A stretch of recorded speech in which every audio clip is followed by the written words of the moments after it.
नमस्कार विद्यार्थी मित्रांनो, खताळ सरांच्या ऑफिशियल यूट्यूब चॅनलमध्ये महाराष्ट्रातील तमाम विद्यार्थ्यांचं आणि पालकांचं स्वागत आहे. आता शाळा सुरू होऊन जवळपास 1 महिना झालेला आहे. आज 14 जुलै आहे. 15 जूनला शाळा सुरू झाल्या. विद्यार्थी त्या ठिकाणी आता अभ्यासाला सुरुवात केलेली आहे. आणि हा जो काही अभ्यास आहे, आता विद्यार्थी काही ठिकाणी चुकतात आणि या चुकांचंच विश्लेषण आजच्या व्हिडिओमध्ये मी थोडंफार करणार आहे.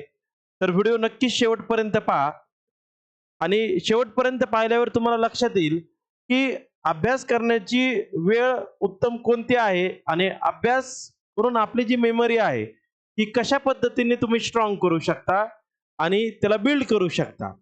तर मुद्दा आहे की बरेच याच्यामध्ये मतमतांतर आहेत की सकाळचा अभ्यास बरेच जण म्हणतात चांगला असतो आणि रात्रीचा अभ्यास त्या ठिकाणी कुठेतरी लक्षात बसत नाही, सकाळचा मूड फ्रेश असतो, असं काही नाही. तर दोन्ही वेळचा अभ्यास हा नक्कीच तुम्हाला काहीतरी जीवनामध्ये देऊन जातो. त्याच्याबद्दल आपण चर्चा करणार आहोत. जे विद्यार्थी आहेत, विद्यार्थी तुम्ही आहात, तर व्हिडिओ नक्कीच शेवटपर्यंत पहा, म्हणजे बऱ्याचशा गोष्टी तुमच्या लक्षात येणार आहेत. बरोबर, पाहूया आपण. पहा, जर याचं ॲनालिसिस जर तुम्ही केलं बघा, जी काही योग्य वेळ आहे बघा, पहाटेच्या वेळेस जर तुम्ही पाहिलं बघा, सकाळी सकाळी म्हणजे सकाळी 5 ते 8 बघा, हा जो काही वेळ आहे, हा मेंदूसाठी सर्वात जास्त फ्रेश असतो, हे लक्षात ठेवा. हा जो वेळ आहे, हा कसा असतो? मेंदूसाठी फ्रेश असतो. या ठिकाणी तुमचा फोकस असतो आणि अंडरस्टँडिंग लेवल सुद्धा जास्त असते. म्हणजे जे तुमचं अंडरस्टँडिंग लेवल आहे, समजून घेण्याची जे काही कन्सेप्ट आहेत, हे या वेळेस खूप जास्त असतात. लर्निंग कॅपॅसिटी जास्त असते. कॅपॅसिटी म्हणजे क्षमता, जी काही कॅपॅसिटी आहे, ही कॅपॅसिटी यावेळेस जास्त असते. कधी? मॉर्निंगच्या वेळेस, सकाळच्या वेळेस. आता मग राहिला मुद्दा रात्रीच्या वेळेस.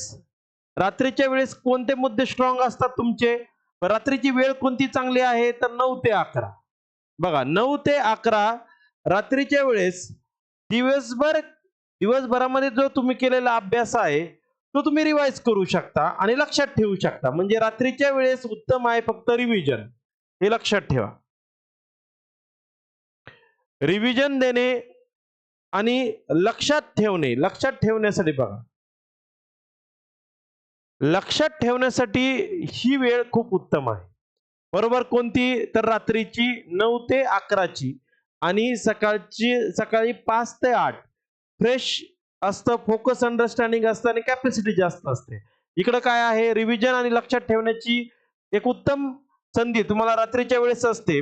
आता मेमरी जर तुम्हाला शार्प बनवायची आहे, काही गोष्टी लक्षात ठेवाव्या लागतील. तुम्हाला ऍक्टिव्ह रिकॉल करावं लागेल. ऍक्टिव्ह रिकॉल म्हणजे काय? स्वतःशी वारंवार त्या ठिकाणी तुम्हाला चर्चा करावं लागेल, चाचणी करून घ्यावी लागेल. रिकॉल असणं आपल्या सायन्सच्या पुस्तकात, मॅथच्या पुस्तकात आहे बघा, लेट्स रिकॉल, जरा आठवा. रिपिटेशन बघा, ठराविक वेळेमध्ये रिपिटेशन. आता म्हणजे 15 जूनला एखादा कन्सेप्ट तुम्ही अभ्यासलाय, 20 जूनला तुम्ही अभ्यासलाय, तो कन्सेप्ट आतापर्यंत तुम्ही 2 ते 3 वेळेस वाचलाय का? स्वतःला विचारा. माइंड मॅपिंग याच्यामध्ये विषय जो आहे तो एकमेकांशी जोडून लक्षात ठेवणं सुद्धा खूप गरजेचं आहे. जो काही विषय आहे तो विषय एकमेकांशी तुम्ही कनेक्टेड करून, माइंड मॅपिंग म्हणजे जे तुमचं मन आहे आणि मॅप म्हणजे एखादं नकाशा आहे, अशा पद्धतीने तुम्ही गोष्टी एकत्रित केल्या पाहिजे. आणि सगळ्यात महत्वाचा मुद्दा आहे, बरेच जण याच्याकडे लक्ष देत नाही, तुमची जी स्लीप आहे, म्हणजे तुमची जी झोप आहे बघा, ही जवळपास 7 ते 8 तास होणं खूप गरजेचं आहे. हे सुद्धा मेमरीसाठी खूप गरजेचं आहे. बरेच जण ह्याला टाळतात. काही जण म्हणतात 6 तासाची झोप सफिशियंट आहे. असं नाहीये. दिवसभराचं ऍक्टिव्ह रिकॉल, ऍक्टिव्ह लर्निंग, व्यवस्थित अभ्यास होण्यासाठी 7 ते 8 तासाचा तुमची जी झोप आहे, स्लीपिंग पिरियड आहे, हे खूप महत्वाचे आहे. आणि राहिला मुद्दा तुमचा डाएटचा, तर हेल्दी डाएट असावं आणि एक्सरसाइज नक्कीच तुमच्या ब्रेनला एनर्जी देत असतं. तुम्ही जर हेल्दी डाएट घेत असाल आणि तुम्ही डेली एक्सरसाइज करत असाल, तर तुमच्या मेंदूला ऊर्जा त्या ठिकाणी भेटत असते. तर असे काही मुद्दे होते जे की मला वाटले बाबा की विद्यार्थ्यांना या गोष्टी माहीत असाव्या, विद्यार्थ्यांपर्यंत या पोहोचल्या पाहिजे, जेणेकरून मोजके काही विद्यार्थी जे असतील ते अशा पद्धतीने बदल घडवू शकतात. 5 किंवा 6 ला उठून ऍक्टिव्हली फोकस, अंडरस्टँडिंगच्या सहाय्याने, कॅपॅसिटीच्या सहाय्याने अभ्यास करू शकतात. रात्रीच्या वेळेस रिव्हिजन असेल, लक्षात ठेवणे असेल एखादा कन्सेप्ट, त्याच्यासाठी रात्रीचा वेळ बेस्ट आहे. राहिला झोपेचा मुद्दा, तर 7 ते 8 तासाची झोप असावी.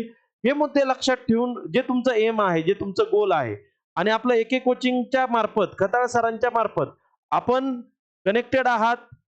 आपलं जे ऍप्लिकेशन आहे त्याच्यामध्ये सुद्धा तुम्हाला 9वी 10वी चे कोर्सेस, खालचे कोर्सेस दिसून जातील. ते तुम्ही खरेदी करून सायन्स मॅथची सुद्धा तयारी सुरू करू शकता. तर हा जो काही एक छोटासाच मुद्दा होता, पण मला असं वाटलं की सांगावं, विद्यार्थ्यांना हे माहीत असावं की सकाळी आणि संध्याकाळी कोणती वेळ बेस्ट आहे, झोप किती तासाची असावी. व्हिडिओ कसा वाटला नक्कीच कमेंटमध्ये सांगा. लाईक करा आणि शेअर करायला विसरू नका आणि चॅनलला सबस्क्राईब करा. अशी नवीन नवीन माहिती तुम्हाला चॅनलच्या मार्फत नक्कीच कळवली जाईल. आपला चॅनल हा विद्यार्थ्यांसाठी आहे, स्पर्धा परीक्षा तयारी करणाऱ्या विद्यार्थ्यांसाठी आणि सर्वसामान्यांसाठी आहे, सर्वांसाठी आहे. तर इथपर्यंत आपण थांबूया. नक्कीच उद्या आपण नवीन विषय घेऊन तुमच्या भेटीला येऊया. ठीक आहे, थांबूया आपण.